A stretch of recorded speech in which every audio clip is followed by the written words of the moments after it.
Hello, welcome back to my channel. ഞാൻ ഇന്നൊരു മീൻ കറിയാണ് ഉണ്ടാക്കാൻ പോകുന്നത്.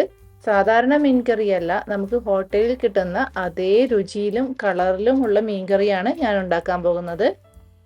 ഞാൻ ഇന്ന് ചൂരമീൻ വെച്ചിട്ടാണ് ഈ ഒരു മീൻ കറി ഉണ്ടാക്കുന്നത്. നിങ്ങൾക്കിനി ഏത് മീൻ വെച്ചിട്ടും ഈ ഒരു മീൻ കറി ഉണ്ടാക്കാം, കാരണം അതിൻ്റെ ഗ്രേവിയുടെ റെസിപ്പിയൊക്കെ സെയിം ആണ്. ഇതുപോലെ നല്ല കുറുകിയ ചാറോട് കൂടിയ മീൻ കറിയാണ് നമ്മൾ ഉണ്ടാക്കുന്നത്. ആദ്യം തന്നെ ഞാനിവിടെ ഏകദേശം ഒരു 300 ഗ്രാം ചൂരമീൻ ഇതുപോലെ കഴുകി വൃത്തിയാക്കി വെച്ചിട്ടുണ്ട്. ഇവിടെയൊക്കെ നമുക്കിത് വാങ്ങിക്കുമ്പോൾ തന്നെ ഇതുപോലെ കട്ട് ചെയ്തിട്ടാണ് കിട്ടുക. ഏകദേശം ചിക്കൻ പീസൊക്കെ പോലെ ഉണ്ടാകും കാണാൻ. ഇത് നമ്മൾ മാരിനേറ്റ് ചെയ്ത് വെക്കുന്നൊന്നുമില്ല, ഡയറക്റ്റ് അങ്ങ് ചേർത്ത് കൊടുക്കുകയാണ് ചെയ്യുന്നത്. ആദ്യം തന്നെ നമുക്ക് ഇതിലേക്ക് വേണ്ട ഒരു അരപ്പ് റെഡിയാക്കാം. അതിനായിട്ട് ഞാനിവിടെ ഏകദേശം ഒരു 4 ടേബിൾ സ്പൂൺ തേങ്ങ ഒരു മിക്സിയുടെ ജാറിലേക്ക് ചേർത്ത് കൊടുത്തിട്ടുണ്ട്. നമ്മൾ സാധാരണ തേങ്ങ അരച്ച മീൻ കറി ഉണ്ടാക്കുന്ന അത്രയും തേങ്ങയൊന്നും ഇതിന് വേണ്ട, വളരെ കുറച്ചേ വേണ്ടൂ. ഇനി നമുക്കിതിലേക്ക് ഒരു വലിയ തക്കാളി ഇതുപോലെ അരിഞ്ഞത് ചേർത്ത് കൊടുക്കാം. എന്നിട്ടിത് നന്നായിട്ടൊന്ന് അരച്ചെടുക്കണം. അപ്പോൾ ഇതാ നമ്മൾ തേങ്ങയും തക്കാളിയും കൂടി നന്നായിട്ട് അരച്ചെടുത്തിട്ടുണ്ട്. ഇത് നമുക്ക് മാറ്റി വയ്ക്കാം. നമ്മളിന്ന് ഈ ഒരു ചട്ടിയിലാണ് മീൻ കറി ഉണ്ടാക്കാൻ പോകുന്നത്. ചട്ടി ചൂടാകുമ്പോൾ അതിലേക്ക് 1 ടേബിൾ സ്പൂൺ വെളിച്ചെണ്ണ ഒഴിച്ചു കൊടുക്കുന്നുണ്ട്. എണ്ണ ചൂടാകുമ്പോൾ 1/2 ടീസ്പൂൺ ഉലുവ ചേർത്ത് കൊടുക്കുന്നുണ്ട്. ഇനി ആ ഉലുവ നമുക്കൊന്ന് ചൂടാക്കി എടുക്കാം. ഉലുവയുടെ കളറൊക്കെ മാറിയിട്ടുണ്ട്. ഇനി ഇതിലേക്ക് നമുക്ക് 1 ടേബിൾ സ്പൂൺ വെളുത്തുള്ളിയും ഇഞ്ചിയും ചതച്ചത് ചേർത്ത് കൊടുക്കാം. ഞാനിവിടെ ഒരു ചെറിയ കഷ്ണം ഇഞ്ചിയും ഏകദേശം ഒരു 6 അല്ലി വെളുത്തുള്ളിയും എടുത്തിട്ടുണ്ട്. ഇനി നമുക്കിതിലേക്ക് ഒരു സവാള ഇതുപോലെ അരിഞ്ഞത് ചേർത്ത് കൊടുക്കാം. ഞാനിപ്പോൾ ഒരു ചെറിയ സവാളയാണ് എടുത്തിട്ടുള്ളത്. ഇനി നിങ്ങളുടെ കയ്യിൽ വലിയ സവാളയാണ് ഉള്ളതെങ്കിൽ അതിൻ്റെ അരക്കഷ്ണം മതി. ഇനി ഈ സവാള നമുക്ക് ചെറുതായിട്ടൊന്ന് വഴറ്റിയെടുക്കാം. സവാളയൊക്കെ ചെറുതായി വാടി തുടങ്ങിയിട്ടുണ്ട്. ഇനി നമുക്ക് ഇതിലേക്ക് പൊടികൾ ചേർത്ത് കൊടുക്കാം. ആദ്യം തന്നെ 1/2 ടീസ്പൂൺ മഞ്ഞൾപ്പൊടി ചേർത്ത് കൊടുക്കുന്നുണ്ട്. കൂടെ തന്നെ 3 ടീസ്പൂൺ മുളക് പൊടിയാണ് ചേർത്ത് കൊടുക്കുന്നത്.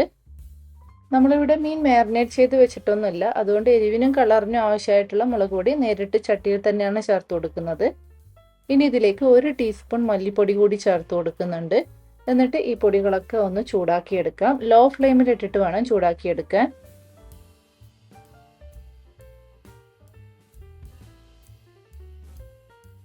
അപ്പം നമ്മൾ പൊടികളൊക്കെ ഒന്ന് ചൂടാക്കി എടുത്തു കഴിഞ്ഞു. ഇനി ഇതിലേക്ക് നമ്മൾ നേരത്തെ അരച്ചു വെച്ചിരിക്കുന്ന അരപ്പ് ചേർത്ത് കൊടുക്കാം. ഇനി നമുക്ക് ഇതിലേക്ക് പുളിവെള്ളം ചേർത്ത് കൊടുക്കാം. ഏകദേശം ഒരു ചെറുനാരങ്ങയുടെ പകുതി വലുപ്പത്തിലുള്ള പുളി പിഴിഞ്ഞ വെള്ളമാണ് ചേർത്ത് കൊടുക്കുന്നത്. നമ്മൾ തക്കാളി അരച്ച് ചേർത്തത് കൊണ്ട് ഇതിന് അത്യാവശ്യം പുളി ഉണ്ടാകും. അതുകൊണ്ട് പുളിവെള്ളത്തിൻ്റെ അളവും നിങ്ങളുടെ പുളിക്കനുസരിച്ച് നിങ്ങൾ ചേർത്ത് കൊടുത്താൽ മതി. ഇനി ഇതിലേക്ക് നമ്മൾ 1 കപ്പ് വെള്ളവും ആവശ്യത്തിനുള്ള ഉപ്പും ചേർത്ത് കൊടുക്കുന്നുണ്ട്. ഇനി എല്ലാം കൂടി നന്നായിട്ടൊന്ന് ഇളക്കി യോജിപ്പിച്ചെടുക്കണം.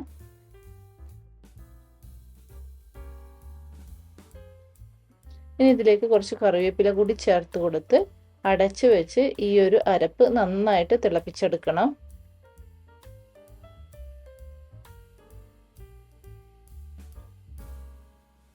അപ്പോൾ ഇത് അരപ്പ് നന്നായിട്ട് തിളച്ച് വന്നിട്ടുണ്ട്.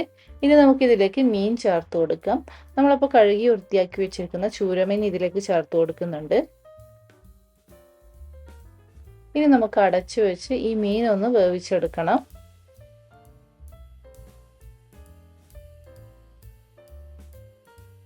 ഇപ്പോൾ ഏകദേശം ഒരു 10 മിനിറ്റ് കഴിഞ്ഞു. മീനൊക്കെ വെന്ത് കറി ഏകദേശം ഒന്ന് കുറുകി വന്നിട്ടുണ്ട്. അപ്പോൾ ഇത്രയേ ഉള്ളൂ, നമ്മുടെ ഹോട്ടൽ സ്റ്റൈൽ മീൻ കറി റെഡി ആയിട്ടുണ്ട്. വളരെ എളുപ്പമാണ് ഈ ഒരു മീൻ കറി ഉണ്ടാക്കാൻ വേണ്ടിയിട്ട്. നിങ്ങൾ ഒരു തവണ ഈ രീതിയിൽ മീൻ കറി വെച്ചാൽ പിന്നെ നിങ്ങൾ ഈ രീതിയിൽ മീൻ കറി വെക്കുള്ളൂ. അത്രയ്ക്ക് ടേസ്റ്റാണ്. ഈ ഒരു മീൻ കറി ഇരിക്കും തോറും ഇതിൻ്റെ ടേസ്റ്റ് കൂടും. ഇത് തലേന്ന് വെച്ച് പിറ്റേന്ന് കഴിക്കാനാണ് കൂടുതൽ ടേസ്റ്റ്. അതും ചട്ടിയിൽ തന്നെ ഉണ്ടാക്കുമ്പോൾ ടേസ്റ്റ് കൂടും. അപ്പോൾ ഈ ഒരു ഹോട്ടൽ സ്റ്റൈൽ മീൻ കറി നിങ്ങളെല്ലാവരും ഉണ്ടാക്കി നോക്കണം. എന്നിട്ട് അഭിപ്രായങ്ങൾ കമൻറ്റ് ചെയ്ത് അറിയിക്കണം. വീണ്ടും പുതിയ റെസിപ്പിയുമായി അടുത്ത വീഡിയോയിൽ കാണാം. അതുവരേക്കും ബൈ ബൈ.